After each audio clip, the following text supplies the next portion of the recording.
Okay, I want to throw this video up on the Round Table of Knowledge by How to Hunt. He has two channels, this one and How to Hunt. Maxwell and him do not know each other. And this guy here, he does a lot of Bigfoot videos. So hopefully you can enjoy this.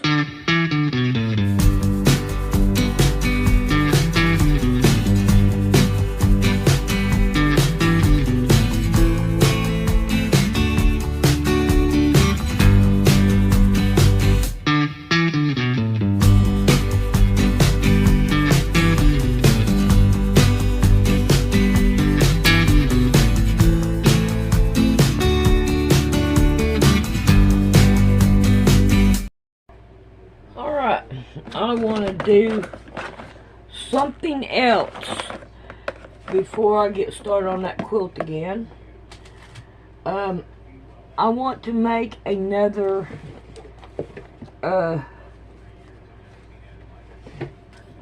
pin cushion.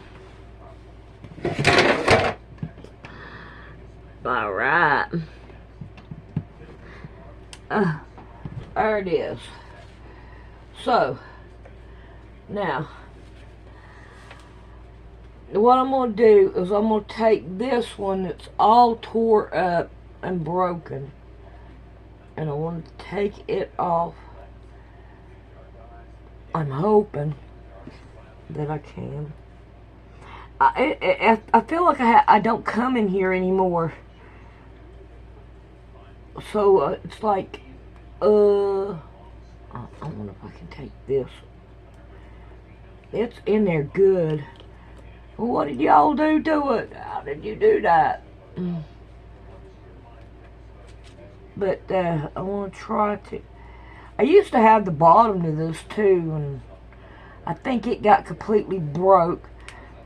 And I was like, I don't want to throw that pin cushion away.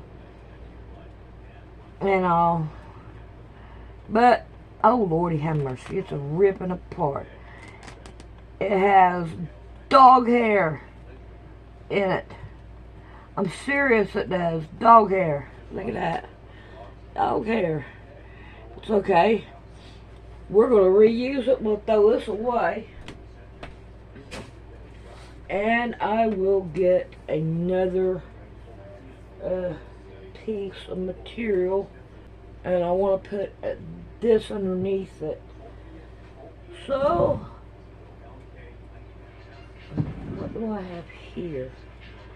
Ooh, yeah, that'd be pretty. Alright, let's see what we can do.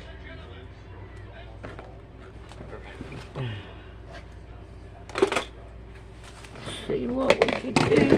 I am knocking everything over. I do not know what I've got. Alright, here's this. And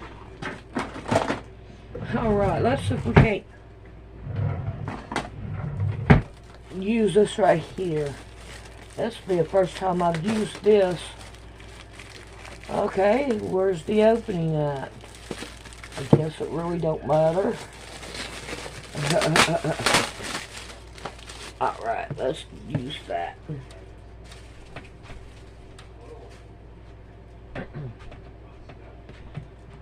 Alright. Let's see. I think I'm going to go with the biggest one. So, if it'll fit. Alright. I don't know if it'll fit or not. We're going to have this. And we're going to line the line. We've got a line right here. And we're going to line it up.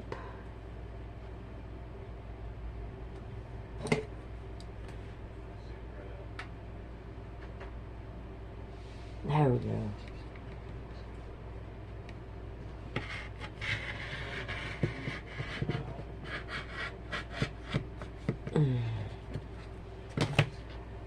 Oh yeah. Except for We got this. Alright. And there goes my garbage. Everything fell over. I've got a lot of cleaning to do. When and if I ever make it back in here again.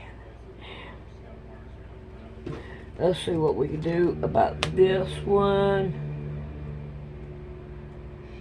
Okay, it won't work that way. Let's try another way. Alright, we're gonna go with this one.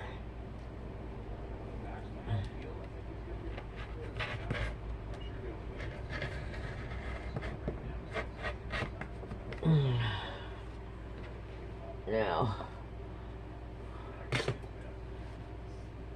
that.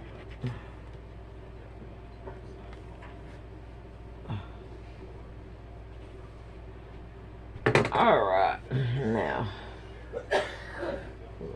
put that like that. And I need a needle and thread. Here's a needle.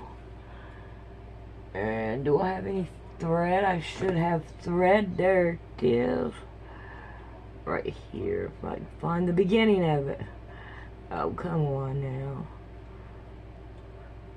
now. Are you serious? Were you born between 1950 there it is.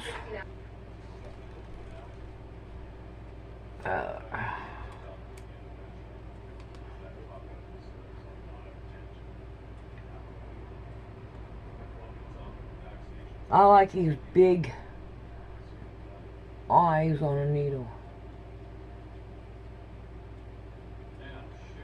Hopefully I can see it.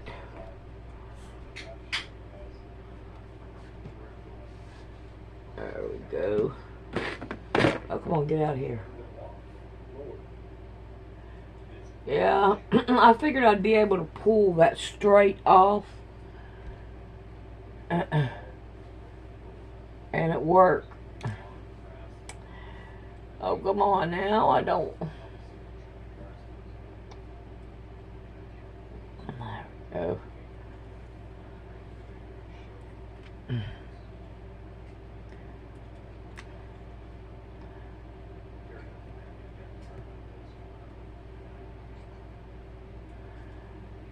This is some really thin thread.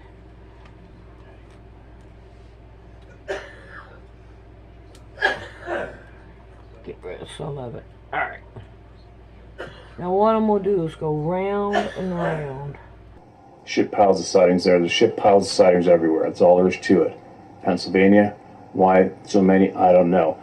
But the River Rock thing, that's something else, right?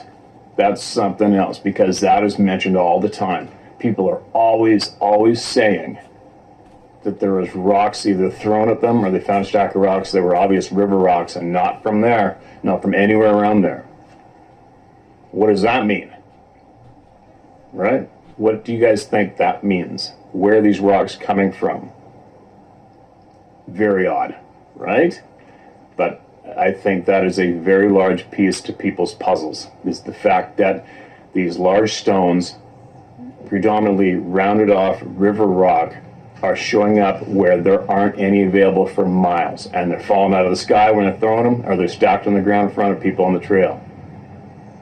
What does that tell you, right? I have a funny feeling that it's directly linked with the frickin' tracks disappearing in the snow and stopping abruptly and then going somewhere else. Right? Now, how long does it take them to go from here to there? Is it like this? Can they reach in there and grab some frickin' river rocks from wherever that is, and it's right there through a window? Possibly. Sounds like it, right? They're not going to have a pile of river rocks stuck to their fur as they're traveling. They're not. Right? They have to be readily available at their feet. Now, how are they pulling that off when there's none available in the immediate area where the rocks are landing and being stacked? That's telling us something. I think that's telling us something big when it comes to this mystery of exactly what they can do and what they do all the time, meaning coming and going. Right?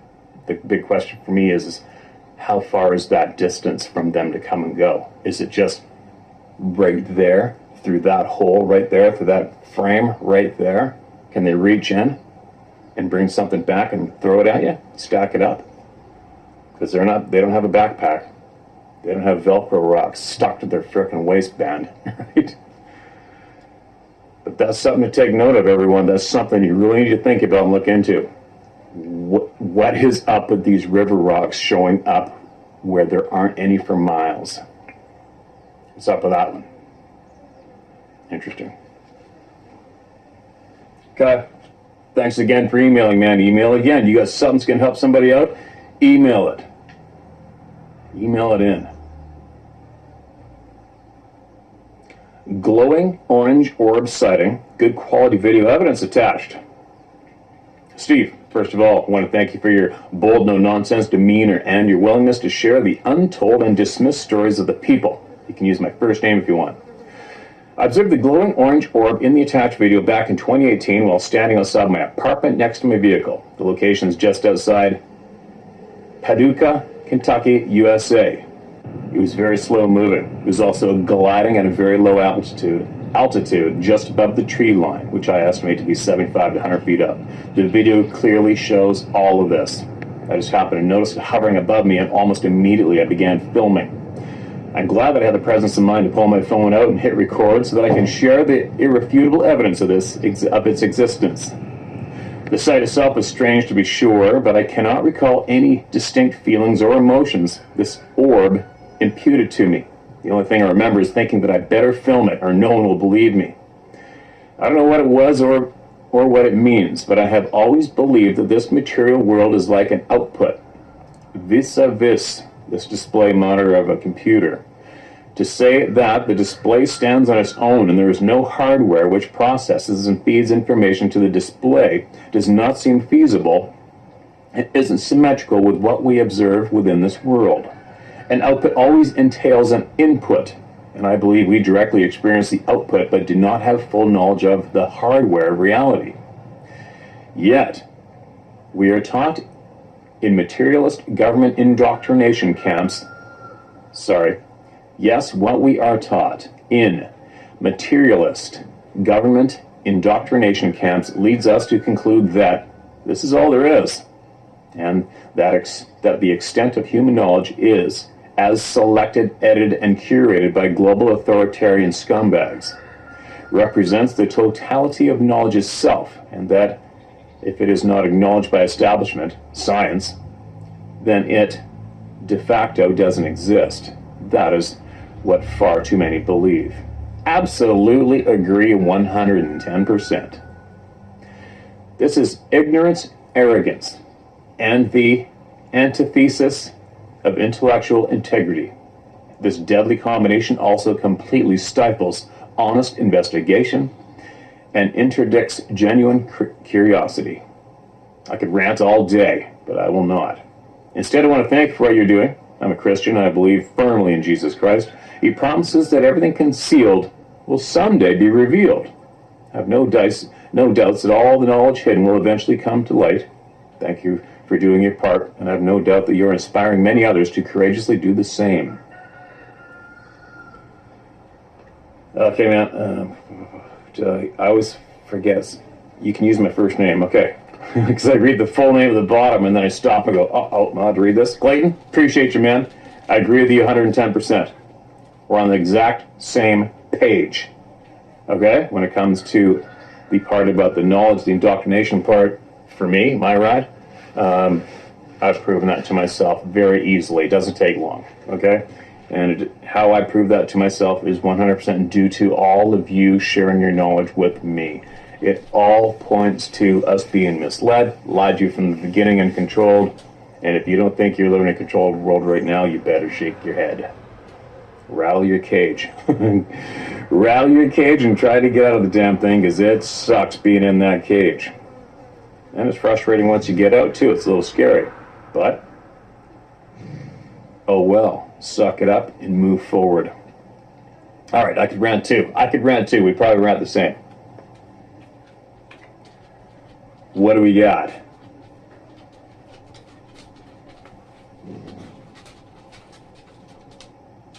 All right. I don't know what this is about, but we're going to read it. It's just titled Second Email. Hi, Steve. You probably realize that there are copycats of your site out there. I wrote an account over a year ago to you that was hijacked by one of those sites. They made it look a lot like yours. They replied with an email demanding me to give them more information in detail. I just had a feeling this was fake and never got back to them. What? No shit. I've had a lot of intrusion into my life with stuff like this. You can believe there is some entity within the government who is very interested in UFOs.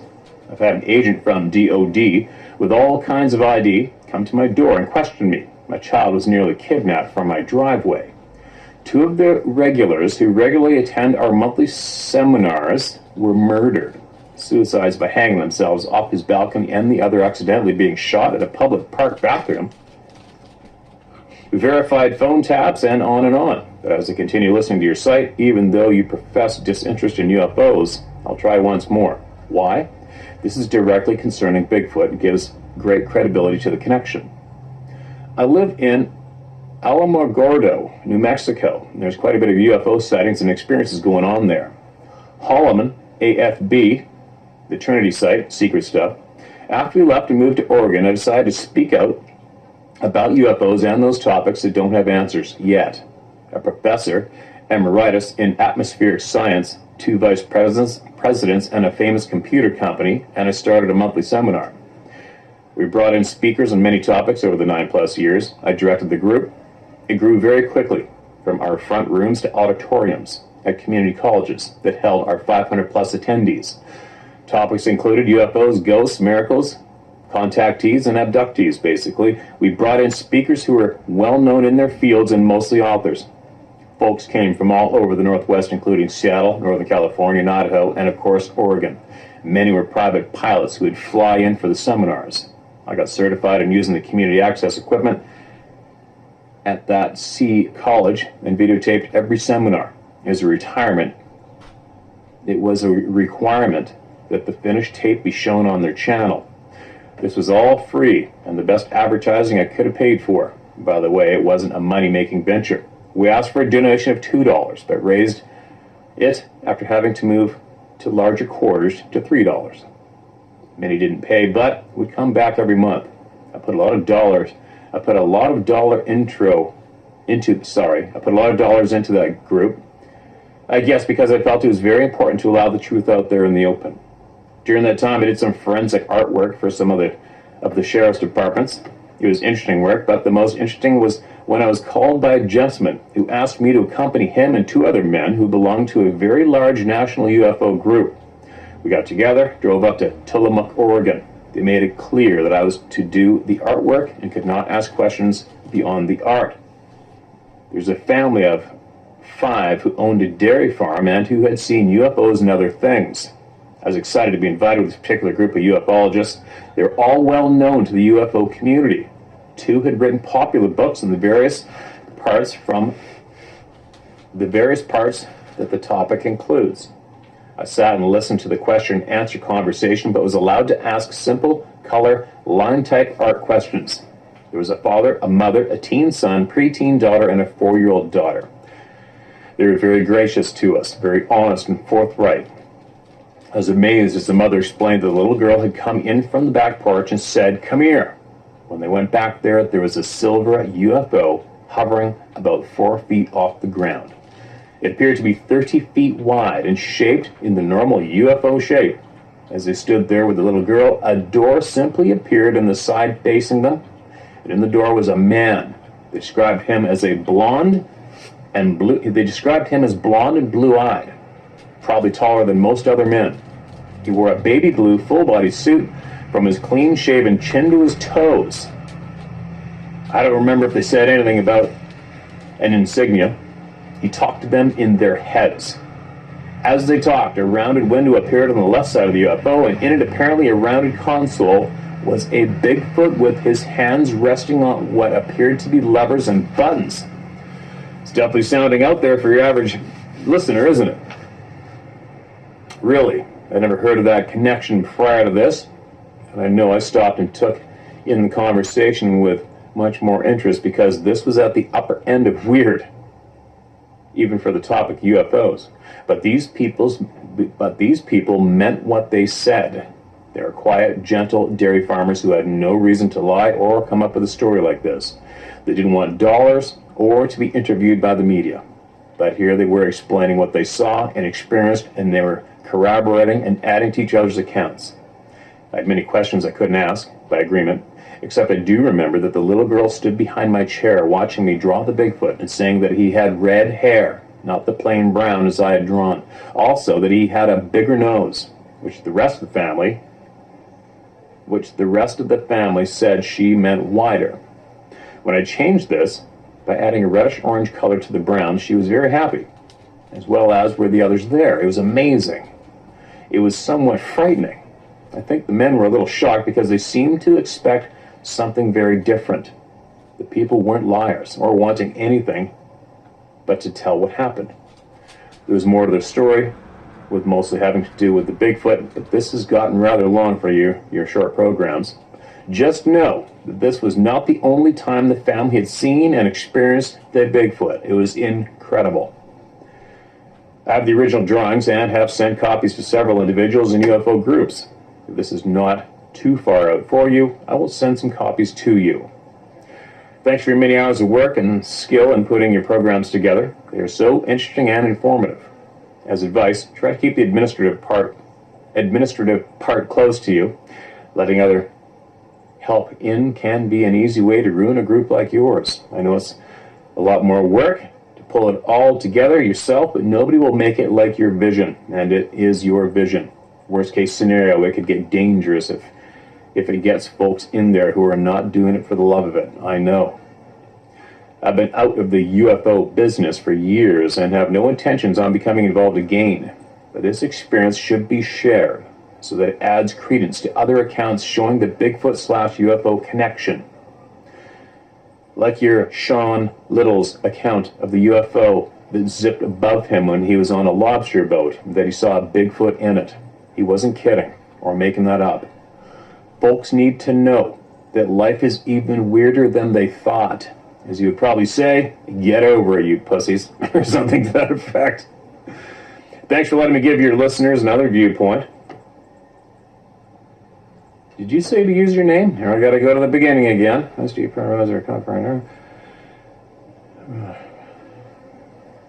Alright, I'm guessing it's okay. I didn't do not read my name. Jennifer Brown Jacobs, founder and past director of Portland UFO Group, PUFOG. Alright, appreciate the email, big time. And being brave to share that one, because you know as well as I do, how many people are going to be asking you what kind of weed you smoke, right? And that's sadly the reaction we get always from a big percentage of our population. I wonder how many other people have seen what you just described. And if you have, don't be scared. It's a safe place to share it, and I encourage you to share it, okay?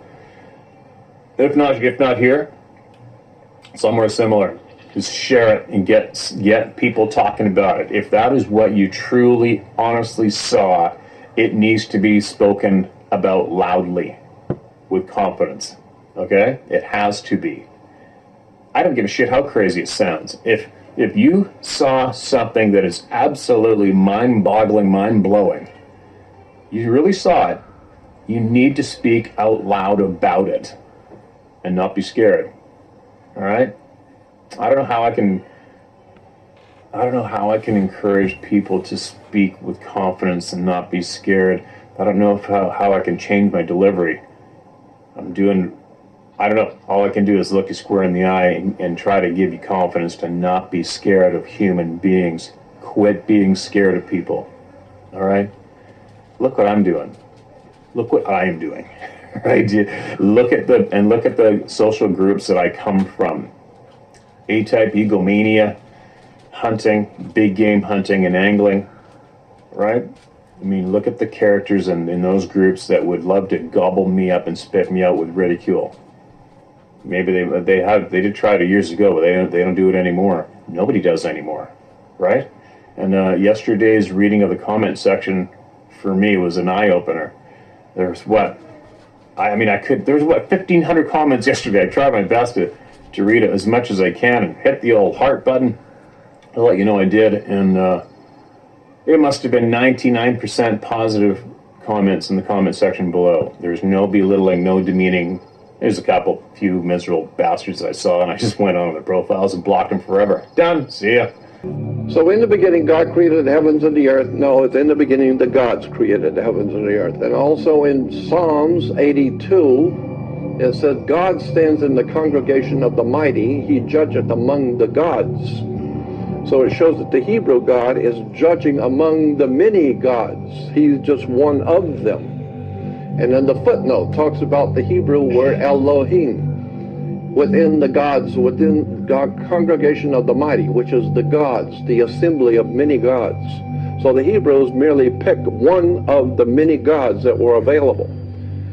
And then it's interesting, now it makes sense in Genesis 1:28, when it says that God said, let us make man in our image after our likeness. I used to correspond many years ago with Rabbi Marvin S. Antelman, who at that time was the head of one of the largest rabbinical associations in the United States. And I used to correspond with him all the time, and we talked about this particular scripture. This is back in the early 60s. And I asked him about this scripture because I knew that God is Elohim, the plural, and he said, yes. He said, but Christians and Jews do not read this correctly. It's not saying God created man. Read the scripture correctly. It says, come, let us. Well, now it's explained, let us, because there's more than one God. And the gods are saying, come, let us make man in our image, after our likeness.